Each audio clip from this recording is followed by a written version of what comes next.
नमस्कार, मैं जोगेंद्र कथुरिया। आज जब हम बड़ौदा विधानसभा क्षेत्र के गांव धनाना में सर्वे कर रहे थे तो हमने देखा कि एक जो कांग्रेस पार्टी की तरफ से टिकट की दौड़ में सशक्त दावेदार हैं कर्नल रोहित चौधरी जी, वो यहाँ गांव धनाना में पहुँचे, यहाँ के शिव मंदिर में मत्था टेका।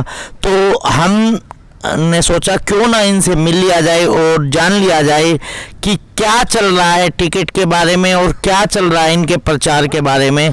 कर्नल साहब नमस्कार। नमस्कार जी, नमस्कार। आज यहाँ धनाना कैसे आना हुआ? देखिए, धनाना में ये प्राचीन शिव मंदिर बहुत ही इसकी मान्यता है। हम जब भी इधर आते हैं तो इन भोलेनाथ जी का आशीर्वाद ज़रूर पाते हैं, लेते हैं। तो हम लोग अपने अभियान में जुटे हैं तो लक्ष्य प्राप्ति के लिए भोलेनाथ का आशीर्वाद लेने आए थे। तो ये तो हमारी आस्था का विषय है। और आजकल आपका जो चुनाव अभियान और कांग्रेस पार्टी किन मुद्दों पर चुनाव लड़ रही है? देखिए, कांग्रेस पार्टी इस एरिया में बहुत सशक्त है।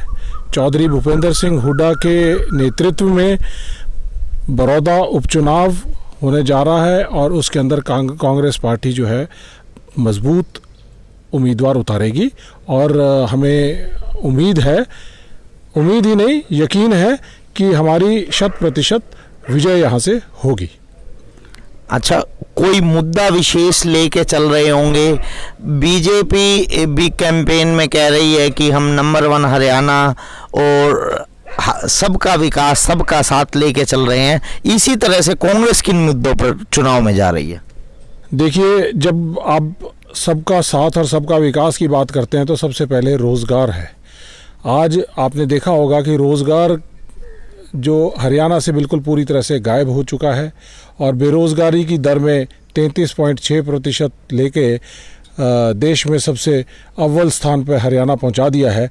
तो ये सरकार की कहीं ना कहीं नीतियां कहीं ना कहीं ख़राब रही हैं और उनका काम करने का तरीका ख़राब रहा है। यहाँ पे किसानों का एक बहुत बड़ा मुद्दा रहा है। मैं आज धनाना की भूमि में खड़ा हुआ हूँ। धनाना, रिंढाना, धनाना, भावड़, गढ़वाल और इसके साथ में धनाना के साथ सीम लगती है नांदल गांव की। नांदल गांव में एक यहाँ पानी भरने की एक बहुत बड़ी समस्या है। पिछले 6 साल से उसके ऊपर कोई काम नहीं किया गया। सैकड़ों एकड़ ज़मीन किसानों की ख़राब हो जाती है जहाँ पे पानी भराव, हर साल जल भराव होता है, उसके ऊपर कोई काम नहीं किया। किसान नाराज़ हैं, मज़दूरों के पास काम नहीं है, कामगारों के पास काम नहीं है, जवान लड़के नौकरियों की तलाश में भटक रहे हैं और रोज़ जिस गांव में जा रहे हैं हर गांव के अंदर एक ही आवाज़ उठती है कि रोज़गार, रोज़गार और रोज़गार। और बिना रोज़गार के ना तो हमारा बड़ौदा सक्षम हो सकता, ना कोई परिवार सक्षम हो सकता, ना हरियाणा सक्षम हो सकता। तो रोज़गार के ऊपर अगर बीजेपी सरकार को अगर सेंटर से देखें तो रेलवे की 50% जो नियुक्तियाँ उसके अंदर कटौती कर दी। हरियाणा में कहीं पे पीटीआई बाहर निकाल रखे हैं इन्होंने, कहीं पे कंप्यूटर टीचर्स, कहीं पे आशा वर्कर, कहीं पे जेबीटी टीचर्स। और भर्तियां नाम की तो सरकार की चीज़ नहीं है। और सबसे बड़ी जो मुझे एक हैरानी की बात होती है कि 75% आपने 1-2 दिन पहले एक विधेयक लाके उसको पास कराया कि 75% नौकरियां प्राइवेट कंपनियां जो हैं उसके अंदर दी जाएंगी, सुरक्षित की जाएंगी हरियाणा। बहुत अच्छी बात है। लेकिन आपके पास जितनी सरकार के अंदर जो नियुक्तियां करनी थी वो तो आपने ख़त्म कर दी। आप अपने पास जो है उसके अंदर से तो सब कुछ ख़त्म कर दो और दूसरे से उम्मीद लगाओ कि प्राइवेट आदमी आपको देगा। क्यों देगा? प्राइवेट आदमी के पास, बेचारे के पास कोरोना के बाद तो पहले तो इकॉनमी बिल्कुल ज़ीरो थी। पहले जीएसटी का समस्या, फिर उसके बाद ये नोटबंदी की वजह से व्यापार ठप पड़ रहे थे। अब ये कोरोना ने बिल्कुल -5 की जीडीपी एक्सपेक्टेड है इस पूरे 2020-21 के अंदर। तो क्या रोज़गार पैदा होगा? सरकार रोज़गार काट रही है, प्राइवेट के पास रोज़गार है नहीं। तो 75% तो मेरे हिसाब से आज की डेट में -5% जीडीपी के साथ 0 से नीचे है। तो ये लोगों को बहकाना, फुसलाना और बेवकूफ़ बनाना सरकार बंद करे, रोज़गार पैदा करे, रोज़गार मुहैया कराए और टेक्नोलॉजी के ज़रिए बड़ौदा को डिजिटल बड़ौदा बनाओ। और अगर बड़ौदा के उपचुनाव के अंदर आना चाहते हो तो हम चाहते हैं कि डिजिटल बड़ौदा हो। हर बच्चे के हाथ में मोबाइल है, इस मोबाइल से रोज़गार पैदा करने की कोशिश करो, किसान के लिए कुछ करो और जवान बच्चों के लिए कुछ ना कुछ करो, ताकि वो सरकारी नौकरियां जिसकी तरफ वो देख रहा था वो काटो मत, ज़्यादा से ज़्यादा निकालो।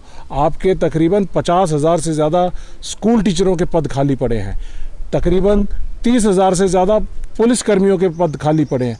आप कर क्या रहे हो?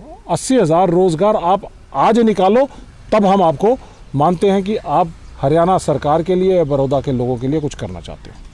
बहुत बहुत धन्यवाद कर्नल साहब। अभी हम बात कर रहे थे कर्नल रोहित चौधरी जी से, जो कांग्रेस पार्टी के सशक्त दावेदार हैं बड़ौदा विधानसभा उपचुनाव में, और इन्होंने बीजेपी पार्टी पर और वर्तमान केंद्र सरकार पर और हरियाणा सरकार पर कटाक्ष किया और रोजगार के नाम पर कहा कि बेरोजगारी की दर में हरियाणा आज नंबर 1 स्थिति पर पहुंच चुका है, जहां हरियाणा में रोजगार देने की बजाय जो लोगों की कटनी छटनी की जा रही है, पीटीआई निकाले गए हैं और भी आशा वर्कर्स के साथ कटनी छटनी की जा रही है सरकार द्वारा।